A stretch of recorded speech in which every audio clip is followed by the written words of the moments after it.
Bonjour à toutes et bonjour à tous, je suis ravie de vous retrouver pour vous présenter un vlog qui à la fois va vous présenter une nouvelle manière de travailler avec le tarot et je vais vous présenter donc différents jeux qui sont dans cet esprit-là. Et à la fin de cette vidéo, vous verrez, je vais prendre un exemple concret d'un tirage que j'ai fait récemment. Voilà, et que tout le monde peut suivre puisque c'est basé sur des faits réels qui se passent en ce moment. Alors comme ça, ça peut être intéressant pour les tarologues qui souhaitent débuter, les cartomanciens, tous ceux qui débutent et qui veulent apprendre le tarot. Donc voilà, je vous donne ma méthode et la manière dont j'aime bien travailler, entre autres. Il y en a plusieurs, mais c'en est une que je trouve assez simple pour apprendre à découvrir le tarot notamment. Et voilà, je voulais partager ça avec vous. Alors, pour ceux qui me connaissent, donc vous savez que je suis passionnée de tarot, puisque je suis astrologue et tarologue aussi. Donc j'ai créé mon propre tarot qui s'appelle le No Name Tarot. Donc pour ceux qui ne connaîtraient pas, voilà, c'est celui-ci. Donc là il m'en reste plus beaucoup si vous êtes intéressés. D'ailleurs j'en profite pour le rappeler. Il m'en reste 2 ou 3 je crois. Voilà. Donc le No Name Tarot, je l'ai créé justement spécialement pour les débutants, mais je l'ai créé surtout à ma manière à moi. Alors, je vais vous expliquer tout ça. Je suis quelqu'un qui déteste voir les cartes de tarot à l'envers. C'est quelque chose avec lequel j'ai beaucoup de mal. J'ai toujours eu beaucoup de mal depuis le début, depuis que j'ai acheté mon premier tarot quand j'avais 17 ans, donc ça fait un moment maintenant. Mon tarot de Marseille, et donc voilà, donc comme je n'aime pas avoir les cartes à l'envers, j'ai travaillé sur un tarot que voici, le No Name Tarot, qui est composé donc des arcanes majeurs uniquement, mais x2, c'est-à-dire que les arcanes majeurs clairs comme ça, qui sont vraiment basés sur le tarot de Marseille, après j'ai rajouté ma petite patte à moi, voilà, il y a des petits clins d'œil. Mais ça ce sont les cartes claires, ce sont les cartes qui vont aborder le côté positif des choses. Donc c'est ce que j'ai noté ici dans la signification des arcanes. Je ne sais pas si vous voyez bien, vous avez ici des petites têtes, un petit bonhomme qui sourit, un petit bonhomme qui est triste. Donc les mots-clés correspondent au petit bonhomme qui sourit au côté positif de la lame et le petit bonhomme qui est triste au côté négatif. Alors, pour que visuellement ça soit tout de suite visible, eh bien voilà, j'ai créé en négatif le côté négatif des lames, justement, leur sens négatif. Alors pourquoi j'ai fait ça? Parce que pour 2 raisons. Déjà, lorsque on fait un tirage à la ligne, par exemple, avec 5 cartes, hein, vous voyez, comme ceci. Voilà, 3 ou 7. Hein. Voilà, ça c'est lorsque vous faites un tirage en lecture, donc ici de gauche à droite. Hein. Donc vous avez une lecture un peu comme une phrase, hein, une lecture des événements et sur un plan aussi chronologique. Plus ce qui est près de vous et la carte qui est près de vous, c'est la carte qui est l'événement qui est le plus proche. Et petit à petit, on voit l'évolution des choses. D'accord, donc c'est une manière de tirer le tarot que j'aime bien. Et en fait, si vous voulez, lorsque on n'a que les cartes de tarot, les 22 arcanes majeures à l'endroit, puisque je n'aime pas les avoir à l'envers, et eh bien on n'a pas le côté négatif lorsqu'on fait ce type de tirage là. D'accord. Bon, il y a d'autres manières de faire pour qu'on ait pas besoin aussi d'avoir les cartes à l'envers. Mais sur un tirage comme ceci, c'est pas possible. Donc vous voyez que c'est intéressant parce qu'ici on se retrouve avec un sens négatif de certaines lames et un sens positif. Vous voyez. Donc on a tout de suite une lecture qui est assez rapide, hein. Donc côté négatif de l'impératrice, côté positif du pape, côté négatif de la roue. Donc on pourrait dire voilà, une dame, une personne qui peut être une impératrice, la consultante, qui peut avoir des difficultés à communiquer ou être trop comment dire, trop agressif dans sa volonté de réussir, a envie de signer un contrat, alors que ce soit de mariage ou un contrat, un accord professionnel avec quelqu'un, un associé par exemple, un contrat, quel qu'il soit. Donc ceci peut se faire, mais cela va être ralenti. D'accord? Il y a des ralentissements. Donc ce contrat se signera avec un homme. Alors cet homme, ça peut être soit son futur conjoint. Et finalement, on aura une belle réussite de cette union, malgré le côté négatif. Donc ce qui veut dire que l'impératrice, peut-être pour faire accélérer les choses, devra se montrer un petit peu plus souple dans la négociation de son contrat. Vous voyez, on peut le lire comme ça. Vous voyez, c'est très facile en fait. Donc ça, c'est une manière de travailler que j'aime beaucoup. Donc c'est pour ça que j'avais créé donc mon tarot de Marseille, le No Name Tarot, qui je vous rappelle est vraiment basé que sur le tarot de Marseille et les 22 arcanes. Donc vous voyez, vous reconnaissez le tarot traditionnel, hein, puisque la base c'est le convert. Donc voilà, il n'y a pas de particularité. On est vraiment dans la symbolique et l'imagerie du tarot de Marseille, mais avec le côté négatif. Alors, depuis que j'ai créé ce tarot, comme j'aime beaucoup travailler comme ça, surtout voilà pour des tirages simples dans le court terme, eh bien j'ai acheté d'autres jeux que je vais vous présenter, parce que si vous aimez bien ce genre de travail, voilà, cette manière de travailler, ça peut vous intéresser. Alors il y a un jeu que je vous ai présenté il n'y a pas longtemps, j'ai fait une review qui s'appelle le Double Major. Donc il a été publié par Golden Age. Et c'est un jeu qui là est basé sur le Rider-Waite-Smith. Et il contient un peu plus de cartes, donc comme on a une tarot, puisque vous avez les arcanes majeures plus les cartes de cours. Ce qui fait qu'au final, on a 76 cartes.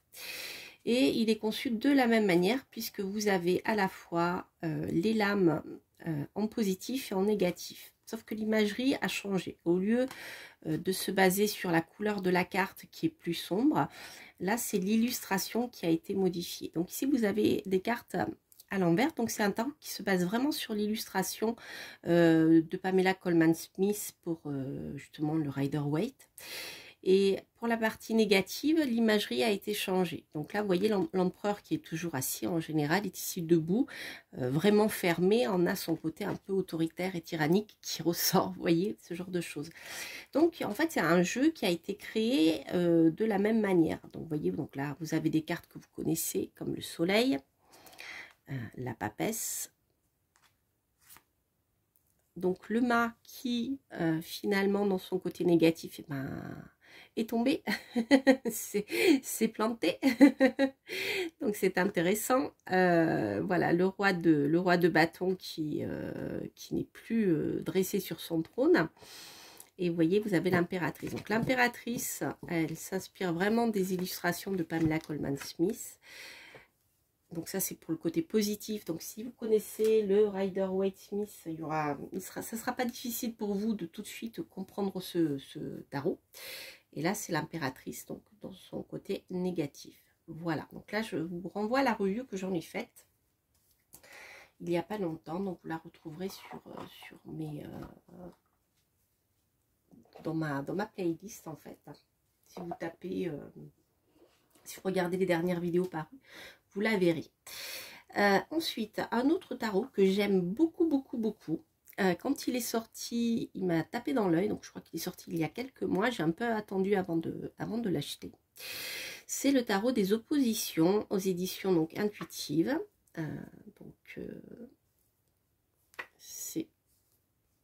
Voilà, c'est ça. C'est le Scarabeo hein, qui, au départ, l'avait créé. Donc là, c'est la version française.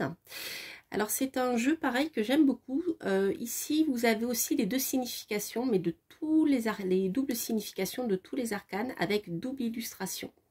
Je vais vous montrer ça. Alors c'est un tarot. Hop. Vous voyez l'ermite ici, il n'est pas joyeux. Hein. Donc en fait c'est un tarot que je trouve très très bien fait et qui finalement a été créé comme un tarot traditionnel. C'est-à-dire que vous avez, en fonction de si la lame sort dans ce sens ou dans celle-ci, qui fait que les figures ne sont jamais à l'envers, elles se lisent droites. Donc moi c'est ce que j'aime parce que je suis très visuelle et comment dire, lorsque je vois une carte, ça va me provoquer on peut appeler ça des petits flashs, hein, et les images vont raconter une histoire. Donc avec une carte à l'envers, je ne peux absolument pas travailler comme ceci. Donc peut-être c'est quelque chose aussi qui peut vous aider à apprendre à travailler avec le tarot. Donc ici, vous avez pour chaque lame deux significations, bien en fonction de si elle tombe comme ceci, ou si elle tombe comme ceci.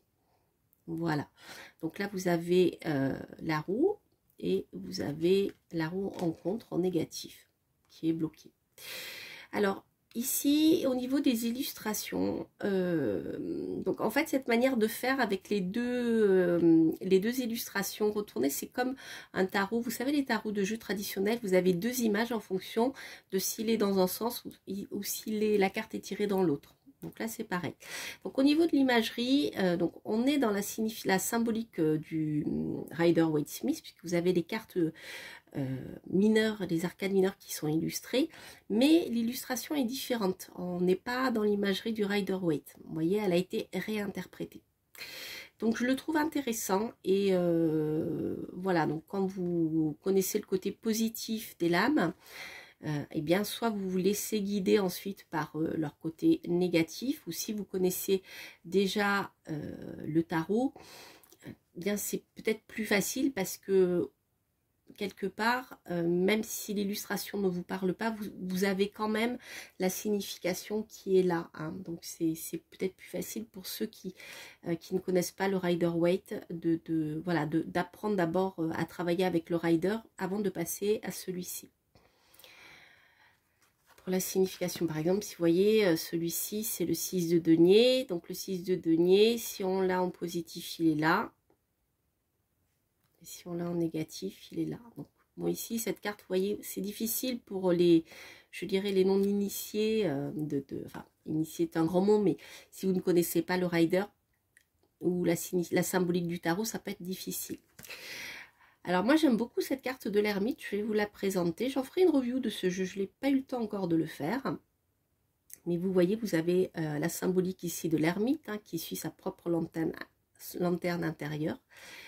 Et si vous la prenez dans ce sens, eh bien vous voyez que notre ermite, il n'a plus de lumière du tout. Et vous voyez, on a le côté négatif de la lame, hein, la solitude, voire même la fin de quelque chose. Donc je trouve qu'il est très très bien fait, mais il faut, je pense, connaître déjà la symbolique du tarot et du Rider, hein. Voilà, pour travailler avec. Mais je le trouve très bien parce que comme ça, vous voyez, vous pouvez... bien les cartes, vous les mettez à l'envers, enfin, vous arrangez pour faire un mélange avec les cartes comme ça, à l'endroit, à l'envers. Le mélange, après, vous faites comme vous voulez. Et ça vous permet, lorsque vous faites un tirage, d'avoir eh bien, une des deux versions de la carte, soit son côté lumineux, comme ici, soit son côté sombre, comme ici. D'accord? Donc, vous voyez souvent, en plus, les couleurs... du côté sombre, on le voit tout de suite, hein, si c'est la carte à l'endroit ou à l'envers pour son côté sombre ou son côté positif. Voilà, donc celui-là, je l'aime beaucoup, je l'ai déjà essayé. J'ai déjà fait plusieurs tirages avec et il me parle vraiment beaucoup. Donc je l'aime beaucoup. Voilà, donc ça je dirais qu'avec le No Name Tarot que j'ai créé, le Double Major et le tarot des oppositions, voilà, c'est des tarots avec lesquels j'aime beaucoup travailler pour mes tirages, lorsque je fais des tirages en ligne, ou même des tirages à 9 cartes, mais ça je vais vous en présenter un, vous verrez. À la fin de cette vidéo, je vais vous mettre en scène ce que je suis en train de vous expliquer. Comme ça, vous comprendrez beaucoup mieux. Alors, donc je vais ranger ces jeux. Et alors, un autre qui peut aussi vous intéresser, c'est le vice-versa tarot. Alors moi, j'ai acheté la version Lo Scarabeo dans un coffret comme ça qui est assez grand, qui a, vous voyez, je sais pas si vous entendez, voilà, un côté magnétique qui se ferme, parce que les cartes sont de bonne qualité, avec donc le grand livre qui est à l'intérieur. Et donc le vice-versa, je me le suis approprié. Donc j'ai pas encore trop travaillé avec lui, mais en fait je me le suis approprié de manière à, comment dire, à le travailler comme avec mon No Name Tarot, mais ce coup-ci c'est pareil, avec toutes les lames x2, donc d'un Rider-Waite complet, d'un tarot complet. Alors, donc ce qu'il faut savoir, c'est que ce jeu a une particularité, c'est qu'il a pas de dos, en fait, il y a une carte qui est à la lumineuse, on va dire, qui va parler du côté positif de la carte, et l'autre qui va parler du côté négatif. Alors, ce que j'ai fait, moi, pour m'aider à rentrer dans les illustrations, parce que la fin, c'est pour me l'approprier, si vous voulez, parce qu'il y a certaines illustrations qui ne me parlent pas trop, donc j'ai préféré, voilà, connaissant le Rider-Waite et puis le côté sombre et positif des cartes, et le Marseille, hein, si vous voulez, mon parti pris a été comme ça. Donc du coup, je me les suis appropriés.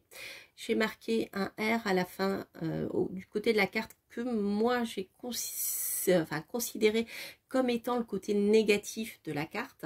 Hein. Donc il y a certaines cartes, je les ai inversées, pas beaucoup, mais je me suis fait ma petite soupe. Et en fait, voilà, vous avez aussi une manière de travailler avec ce jeu. Alors là, bien, il vous faut simplement retourner les cartes comme ceci, au lieu de les retourner la tête en haut, la tête en bas. Enfin, voilà, vous faites vos mélanges. Là, je le fais rapidement. Puis ensuite, vous les battez. Et vous voyez, vous allez avoir des cartes comme ça qui vont être positives, lumineuses, et des cartes qui vont être sombres. D'accord, là vous avez le chariot vu de dos et le 7 de coupe vu de face. Donc c'est un jeu qui est aussi basé sur la symbolique du Rider-Waite-Smith avec les arcanes mineures illustrées. Mais par contre l'imagerie est librement interprétée. Hein, vous n'avez pas, par exemple, ne serait-ce que le chariot, vous avez deux sphinx. Hein. Voilà, vous n'avez pas l'imagerie du tarot de Marseille. Bon, on est plus dans le Rider, mais vous voyez, celle-ci, par exemple, vous avez la personne qui a planté, qui regarde, qui étudie comment ça germe et qui évalue le travail qui lui reste à faire. Et là, moi, je l'ai mis à l'envers. Voilà, mais bon, on aurait pu faire l'inverse. Ensuite, ça, c'est le soleil, donc son côté lumineux. Et là, c'est le côté sombre. Voilà. Donc, en fait, c'est un jeu qui a, pareil, 78 lames. Simplement, il n'y a pas d'envers. Donc, après, c'est à vous de le... comment dire, quand vous faites un tirage, eh bien, de faire en sorte que ça ne vous gêne pas. Voilà, il y a une manière de travailler avec. Je vous en ferai une review aussi. D'ici là, vous en avez plein sur le net. Donc là, vous voyez, vous avez le 2 de denier avec cette notion d'équilibre. Hein, et voilà, celle-ci qui a un sens aussi. Alors moi, je me le suis vraiment approprié d'une autre manière que ce qui était expliqué dans le livre. Après, vous pouvez tout à fait suivre les explications du livre. Voilà. Donc là, pour le moment, voici les jeux qui permettent de travailler avec des images à l'endroit, tout en ayant le côté sombre et lumineux des cartes. Et ça, pour moi, c'est super important et je ne peux pas travailler autrement. En fait, j'ai beaucoup de mal. Je le fais des fois, mais j'aime pas du tout. Alors, quand il y a par contre des jeux que j'aime beaucoup, c'est vrai que je fais l'effort de le faire, mais j'aime pas. Mais en même temps, je vais vous expliquer pourquoi j'aime bien cette méthode de tirage. Cette méthode de faire, si vous voulez, avec les doubles arcanes, avec côté lumineux et côté sombre. C'est parce que, en même temps, cela multiplie les possibilités. Alors, pour faire clair, je vais vous montrer un tirage que j'ai fait pour moi toute cette semaine, en fait, tous les jours.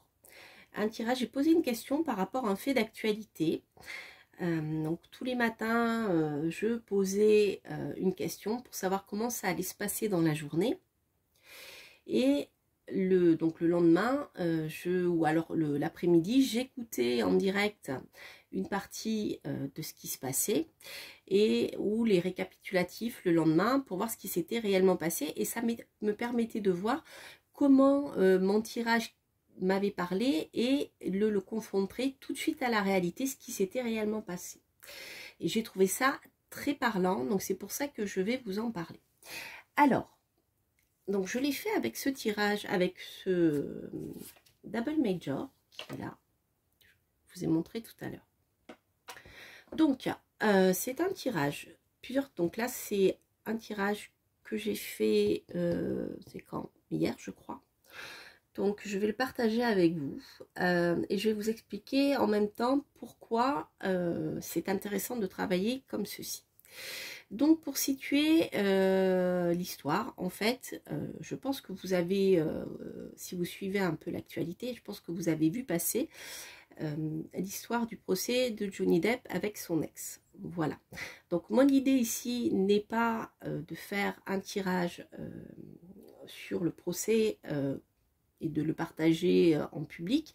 Et vous verrez, il y a beaucoup de tarologues américaines qui le font et je trouve que c'est très intéressant d'ailleurs. Et moi en fait ce que je veux faire ici, c'est vous présenter ma manière de travailler avec ces jeux. Voilà, c'est pour ça que je prends cet exemple, mais j'ai pas envie, voilà, que ça soit sur la toile. C'est pas quelque chose qui me semble, voilà, important pour moi en tout cas, pour mon travail à moi et ce que je partage sur ma chaîne. Je le fais de temps en temps, mais pas pour ce genre de choses. Mais voilà, je voulais quand même vous expliquer ce dont il s'agit. Donc là, j'avais posé une question. Je voulais savoir pourquoi le jury qui avait 2 heures pour délibérer vendredi n'a pas pu le faire. Donc, il a, je dirais, le rendu final, hein, la fin du procès et comment dire, le résultat sera connu une fois que le jury aura délibéré. Donc j'ai essayé de comprendre pourquoi le jury n'avait pas pu finir de délibérer ce vendredi. Alors la première carte que j'ai tirée, donc vous allez voir, je fais un tirage en ligne par 3, ça fait un tirage à 9 cartes. Mais j'ai une lecture linéaire. Donc la première carte qui est sortie, c'est celle-ci, ensuite celle-ci, ensuite celle-ci. Donc c'est très intéressant parce que ici j'ai donc le jury qui est représenté par le pendu en contre. D'accord, voilà. Donc le pendu en contre, moi je prends la signification du rider à traditionnel, je ne prends pas forcément la vision de l'auteur. Donc pour moi ici on a un blocage total de la part du jury. Le jury a séché, si j'ose dire, sur le sujet. Pourquoi? Alors, c'est ça qui est intéressant, c'est qu'ici vous voyez, vous avez 2 fois la reine d'épée. 2 fois la reine d'épée, une dans son aspect positif, l'autre dans son aspect négatif. Alors, on peut voir déjà cette ligne d'une certaine manière en disant, bien voilà, le jury a séché parce que d'un côté, une partie du jury avait abordé les témoignages, les documents qu'on leur a donnés, les comptes rendus qui ont été faits de manière très objective. Et d'un autre côté, une autre partie du jury l'a abordé de manière complètement, comment dire, ils se sont laissés envahir par leurs émotions. Il faut dire, si vous n'avez pas suivi le procès, que les émotions étaient très fortes, puisque là, vous aviez 2 personnages qui, donc pour des histoires de diffamation, en fait, ont été obligés de rentrer dans les détails de leur vie privée. Donc vous imaginez qu'il y avait beaucoup d'émotions de part et d'autre. Donc il peut y avoir un parti pris émotionnel, mais en même temps ça peut vouloir dire aussi que le jury s'est bloqué, non pas parce qu'il y a eu 2 avis différents de 2 parties du jury, mais simplement peut-être que chaque personne était complètement perdue entre son désir de bien rendre justice de manière comment dire, équilibrée, hein, et une autre, et de manière en s'appuyant sur des faits concrets, et une autre partie de même qui était quand même tirée vers un des deux personnages, mais de manière affective, vous voyez, on est plus dans le ressenti personnel. Donc ça c'est intéressant parce que ici, dès ce premier tirage, vous voyez que nous avons plusieurs choses, c'est-à-dire que déjà vous avez deux fois la même carte dans son côté lumineux et dans son côté sombre, et ça apporte un sens. Ça explique pourquoi le pendu qui marque ici, comme il est à l'envers, un blocage quand même assez important et qui peut durer un certain temps. D'accord, voilà, on voit que le jury a séché.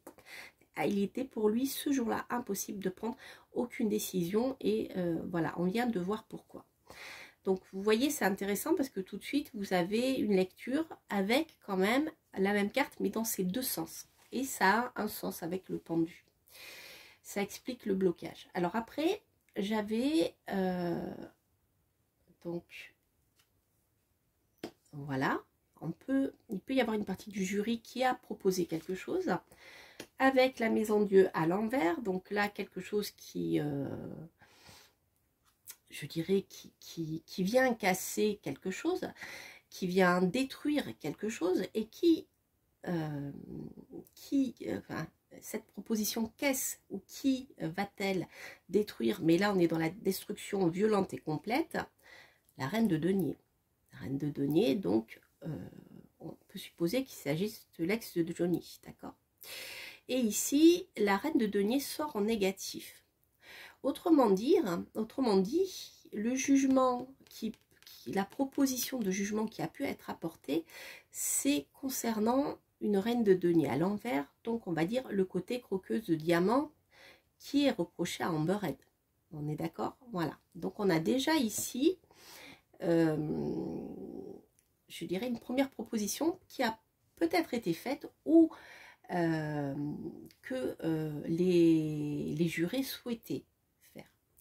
Et ce qui est intéressant, c'est que nous retrouvons tout de suite derrière, dans la dernière ligne, le diable à l'envers, le magicien à l'envers, et nous avons ici le roi de denier.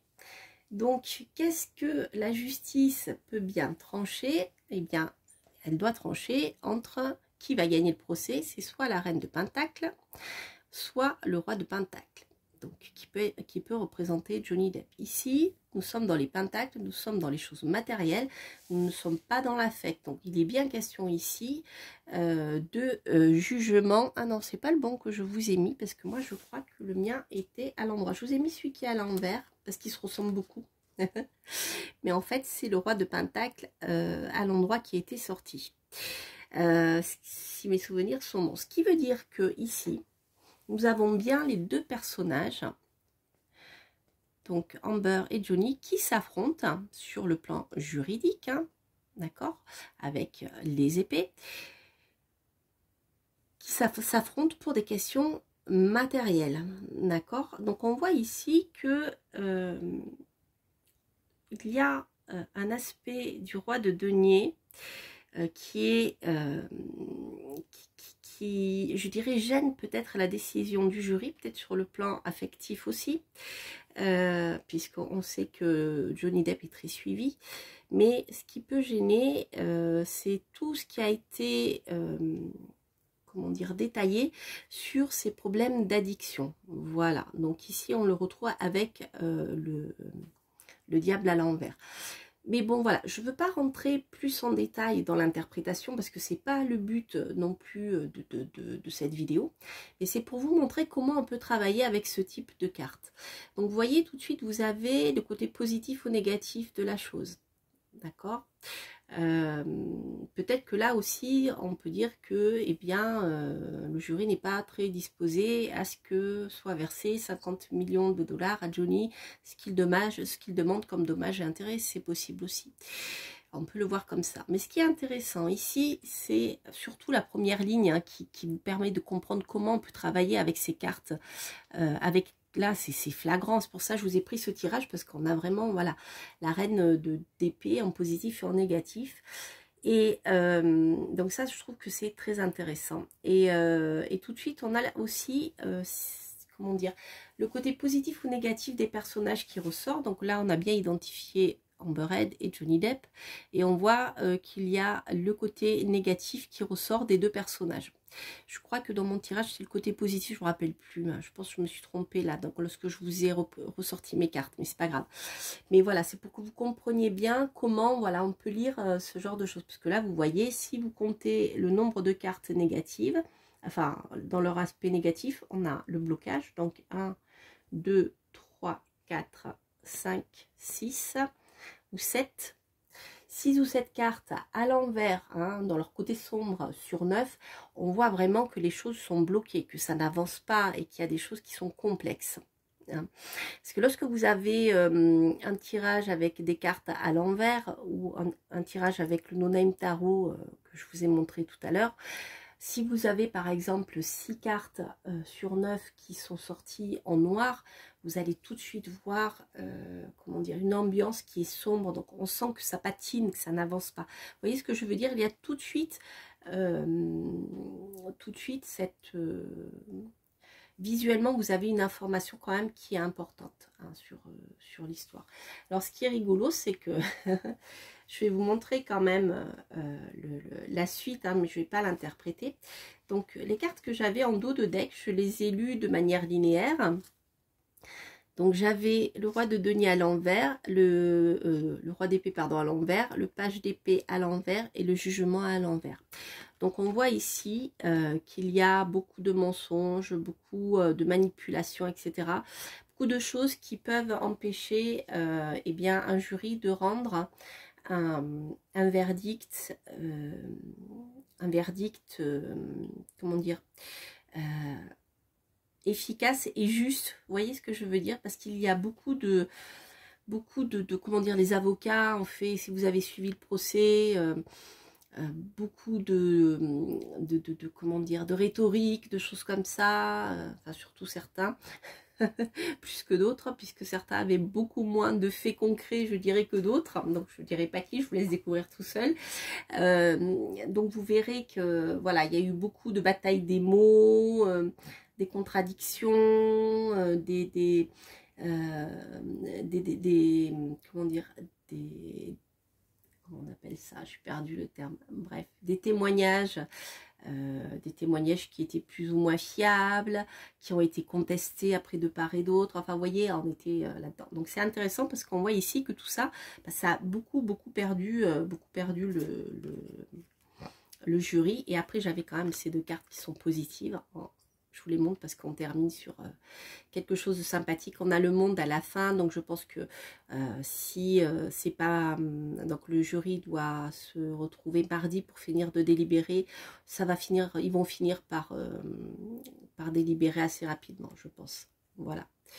Voilà les amis. Donc c'était pour vous expliquer un peu comment vous pouvez travailler avec ce type de tarot. Donc sans avoir à utiliser les cartes la tête en bas. Voilà, si comme moi vous n'aimez pas ça, eh bien voilà, ce sont des jeux qui peuvent vous parler. Alors donc je vais vous faire un récapitulatif du tarot. Donc vous avez le no-name tarot qui est le mien. Donc comme je vous l'ai dit, il m'en reste 2 ou 3. Alors il n'est pas livré dans cette boîte, il est livré dans un pochon, je précise. Donc si vous êtes intéressé, vous pouvez me contacter sur mon site, sur mon adresse mail astrologue@coraliamira.com. Voilà, je fais la vente comme ceci, hein, puisque je n'ai pas dit de boutique d'e-commerce. Donc voilà, on traitera en direct. Ensuite, le no-name tarot, le double major tarot. J'ai mis un lien à la fin de la vidéo, vous verrez. Et à la fin de la vidéo, vous avez des informations pour pouvoir le trouver. Moi, je l'ai commandé sur Amazon.com. Vous pouvez le trouver sur Etsy, mais si vous habitez aux États-Unis, simplement. Parce que les envois ne se font pas ailleurs, a priori. Ensuite, vous avez le tarot des oppositions qui vient de sortir, donc aux éditions intuitives. Donc là, vous le trouverez facilement. Hein. Ensuite, vous avez le vice versa tarot. Donc moi c'est la version que j'ai en anglais chez Luz Scarabeo, mais je crois qu'il a été réédité, il a été édité sous un format un peu moins onéreux, dans un petit boîtier. Voilà, et je sais plus s'il est en français ou pas aussi, bon, c'est possible. Voilà, voilà les amis. Écoutez, j'espère que ce vlog vous aura plu, que mes explications ont été claires. Voilà, donc je vous explique ma manière de travailler aussi. J'aime bien travailler comme ceci. Et donc voilà, je voulais vous partager tout ceci avec vous et puis donner envie à tous les apprentis tarologues, ou cartomanciens, à découvrir de nouvelles façons de travailler, de nouvelles manières d'aborder aussi le tarot, puisque c'est un peu nouveau tout ceci. Voilà, je vous embrasse, je vous souhaite plein de belles choses. N'hésitez pas à liker, à vous abonner si vous passez par là. Et bien sûr à commenter si eh bien, ce vlog vous plaît. Je vous embrasse, je vous dis à très bientôt pour de prochaines aventures. Portez-vous bien, bye bye.